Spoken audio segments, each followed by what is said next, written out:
Fredson Produções, na de Ipiranga Rubião Júnior.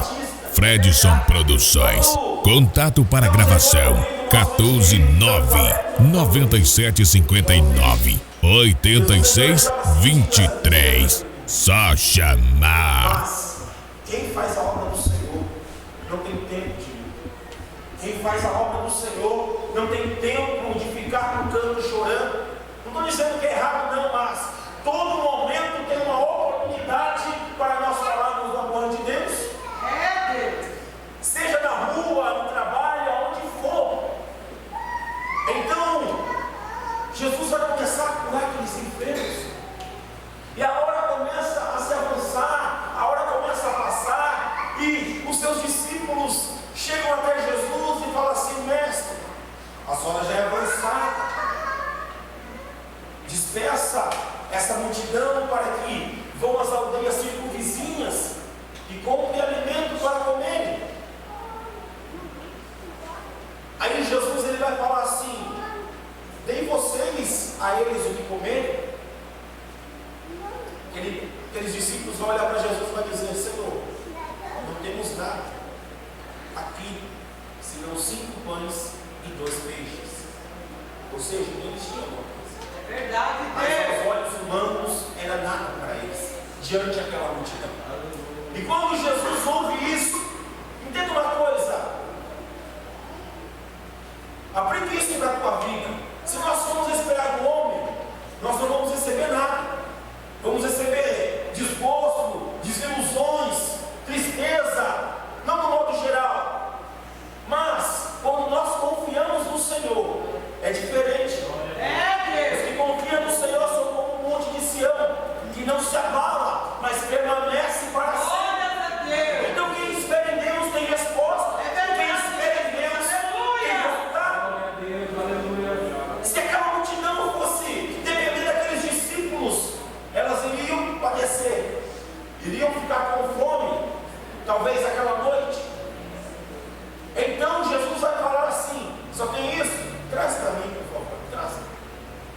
E quando Jesus ele pega aqueles cestos, ele vai dizer assim: Pai, graças eu te dou. Glórias a Deus. Eu quero dizer da tua vida da hoje.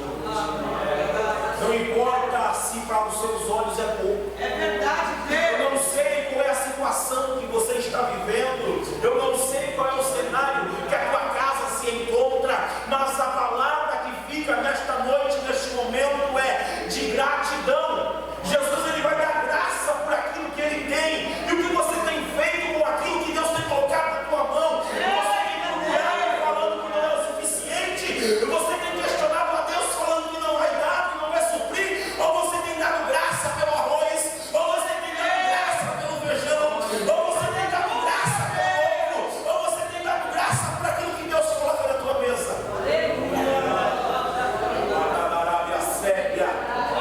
O segredo é dar graças ao Senhor.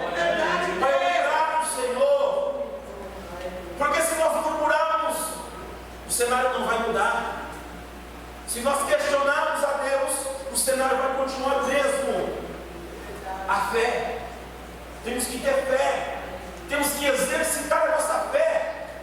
Jesus ele foi um exemplo de fé neste momento. Quando ele pega aqueles pães e aqueles peixes, aos olhos humanos não era suficiente, mas aos olhos da fé vai suprir. É verdade, Deus. E quando ele dá graça, ele então entrega as mãos dos discípulos. E os discípulos dão a multidão. Como eu disse, muitas das vezes nós pensamos: fulano é bonzinho, ciclano é bonzinho, mas não faz nada sem a permissão de Deus. O que eu quero dizer para a tua vida, talvez a bênção que chegou na tua casa por intermédio de um homem, primeiro foi gerado lá em cima, porque ele é aquele que vê todas as coisas. Primeiro chegou lá em cima, para depois descer aqui para baixo para você.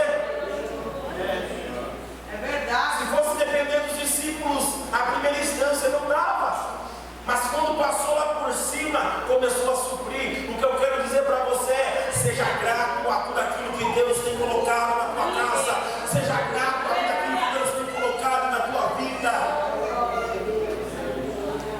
A Bíblia vai dizer que eram quase 5.000 homens, além de mulheres e crianças. Louvado seja o Senhor. Somaram só os homens, 5.000 homens, além de mulheres e crianças. Verdade, Foi Deus. somado desta maneira porque naquele tempo a cultura judaica era que os homens comessem separado das mulheres, e as mulheres comiam com as crianças. Segundo alguns historiadores, vai dizer que tinha quase 15.000 pessoas. Ou seja, 5 pães que não davam nem para os discípulos, alimentou toda aquela multidão. Glória a Deus. O alimento para a tua casa nesta noite. O alimento que eu falo é espiritual. Ou talvez se você entrou por essas portas precisando de uma provisão, Deus está dizendo: eu sou o teu provedor nesta noite. Eu sou aquele que visita a tua casa. Eu sou aquele que visita a tua dispensa. Eu sou aquele que visita a tua vida de forma geral nesta noite. Mas o segredo é da graça. E o segredo é adorar. E o segredo é glorificar. E o segredo é ficar na posição. E o segredo é sempre estar no centro da vontade de Deus. E mesmo nós estivermos no centro da vontade de Deus, nada acontece. Não tem como um milagre ser gerado se não tiver a obediência primeiro. Aprenda isso nesta noite. Porque talvez tem pessoas que estão com a vida todas desconcertadas e querem a mão de Deus agir. Não, primeiro você tem que agir para depois Deus fazer. Não é assim nas nossas vidas? É verdade. Primeiro nós aceitamos ao Senhor. Primeiro nós deixamos Ele trabalhar. Primeiro nós, depois Deus. Nós temos que permitir Deus trabalhar com o nosso favor. É verdade, O Deus. Senhor ele é manso e humilde de coração. Se você não renunciar, nada acontece. Se você não se decidir, nada acontece. É verdade, Jesus. Então, aquela multidão foi alimentada. O nome do Senhor foi glorificado. Então, aqui nós entramos no texto a qual eu abrangi nesta noite. Quando aquela multidão está saciada, quando aquela multidão está alimentada fisicamente, Jesus ele vai dar uma ordem para os seus discípulos. E que ordem é essa? Que entrasse no barco e fosse adiante para a outra banda, enquanto ele despedia aquela multidão. E nós bem sabemos que Jesus, ele não despede ninguém de mãos vazias. O milagre já tinha sido gerado para aquela multidão. Eu creio que agora ele foi despedir aquela multidão só para colocar cereja no bolo, falar um pouco mais do amor de Deus. E quando ele despede aquela multidão, a Bíblia vai dizer que agora então ele sobe para o monte para orar à parte, enquanto os discípulos estavam lá no seu barquinho. Irmão, aqui eu quero aplicar algo de Deus para as nossas vidas. Aleluia. Jesus, o Filho de Deus, Cordeiro, 100% homem, 100% Deus, ele tinha o seu momento a sós com o Pai. É verdade. Eu, falho, pecador, por que não tenho que ter este momento com o Pai? Jesus ele é tão lindo, ele é tão extraordinário que ele nos ensina de várias maneiras dentro dos evangelhos. Então, se ele fez, se ele tem um momento de intimidade com Deus, quem somos nós para não termos esse momento de intimidade com Deus? É verdade, Jesus. Devemos ter esse tempo de intimidade com Deus para repor as nossas energias espirituais, porque há tempos, há momentos que nós paramos e se fôssemos olhar ao nosso redor, nós largaríamos tudo e parávamos na beira do caminho. Este momento de intimidade com Deus é um diálogo de pai para filho. Enquanto nós oramos aqui, Ele vai nos dando força lá de cima, Ele vai nos renovando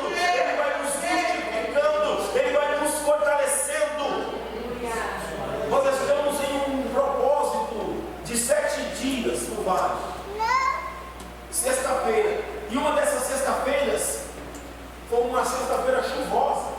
Aí o pastor decidiu orar na igreja, para não quebrar o propósito. Aí eu falei para minha esposa, eu não vou. Falei, se fosse no vale eu ia, mas na igreja eu não vou. Estou falando de mim.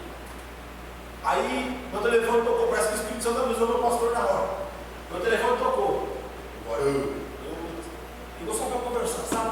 Mas sabe que naquela conversa foi gerando a vontade de ir adorar a Deus dentro de mim novamente. Irmãos, eu estou aqui, eu não sou melhor que você, eu não sou melhor que ninguém. Todos que estão aqui na tribuna não é melhor que ninguém aí embaixo. Todos nós temos o nosso momento de altos e baixos. Isso é normal na vida do crente. Quem fala que nunca teve um momento, um pico baixo, está mentindo. Não tem super crente. Não existe. Então ali eu comecei a sentir vontade de ir. Aí eu fui. Cheguei lá, fui renovar. Por quê? Porque é a busca, é o contato com Deus. E quando nós estamos ligados no céu, a terra não nos abala. Quando nós estamos em contato com Deus, nada nos para. E ali foi maravilhoso. Voltei para casa alegre, cheio da presença de Deus. Eu estou dizendo isso da minha vida para você entender que às vezes você pensa que você está meio para baixo, é normal, mas não perca o foco.